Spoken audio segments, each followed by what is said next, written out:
Greetings from the voice of Allan Kardec. And welcome from the Voice of the Spirits. We are here once again to take you on another small journey through the Spirits book by Allan Kardec.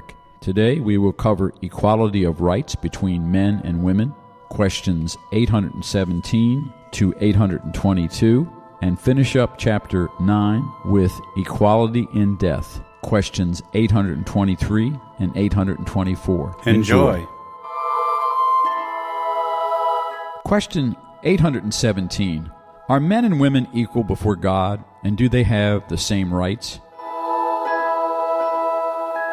Hasn't God given them both the knowledge of good and evil and the faculties for progress?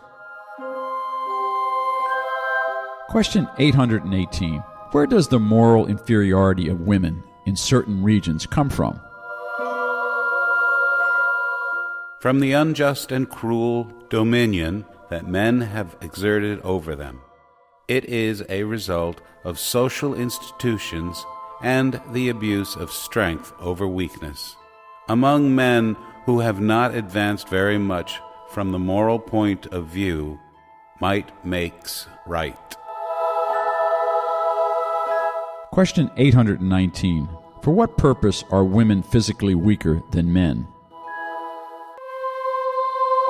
To assign special functions to them. Men are meant for rough work by being stronger, women for lighter work. But both mutually help each other in the trials of a life full of bitterness. Question 820. Doesn't women's physical weakness make them naturally dependent on men? God has given strength to some in order to protect the weak, not to enslave them.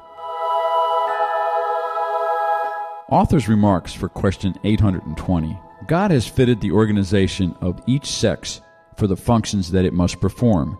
If God has given less physical strength to women, God has at the same time given them greater sensitivity in relation to the delicacy of the maternal functions and the fragility of the beings entrusted into their care.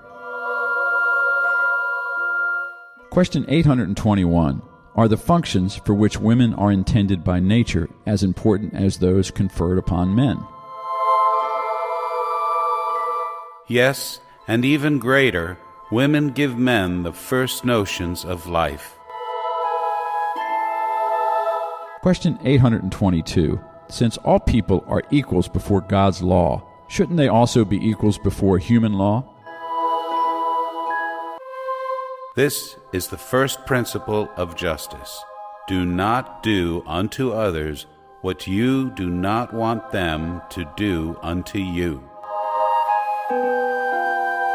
Sub-question 822. Accordingly, in order for legislation to be perfectly just, shouldn't it consecrate the equality of rights between men and women? Equality of rights, yes. Of functions, no. All persons must have a specific place, and their occupations should reflect their aptitude. In order to be just, human law must consecrate the equality of rights between men and women. Any special privilege granted to one and not the other is contrary to justice. The emancipation of women accompanies the progress of civilization. Their servitude is in step with barbarity. Besides, sex exists only in the physical organization, and since spirits can become either, there are no differences between them in this respect. Consequently, they should enjoy the same rights. Question 823. Where does the desire to perpetuate one's memory on funeral monuments come from? The last act of pride. Sub-question 823. But isn't the pompousness of funeral monuments most frequently determined by relatives who desire to honor the memory of the deceased, rather than the deceased him or herself?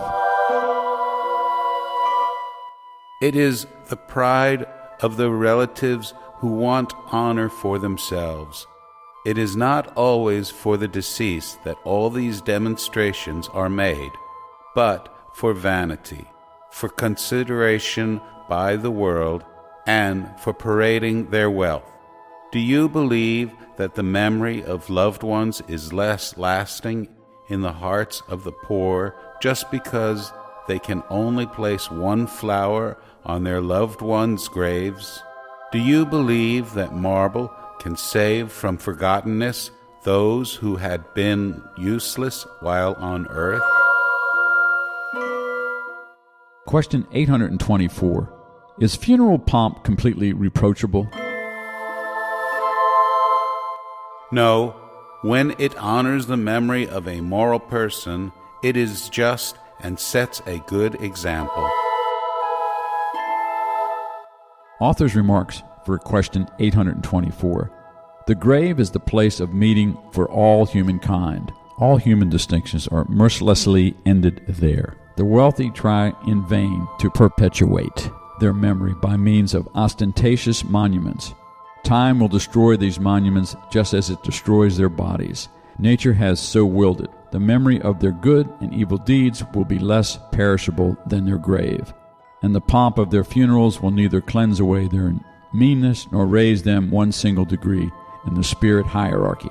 Refer to question number 320.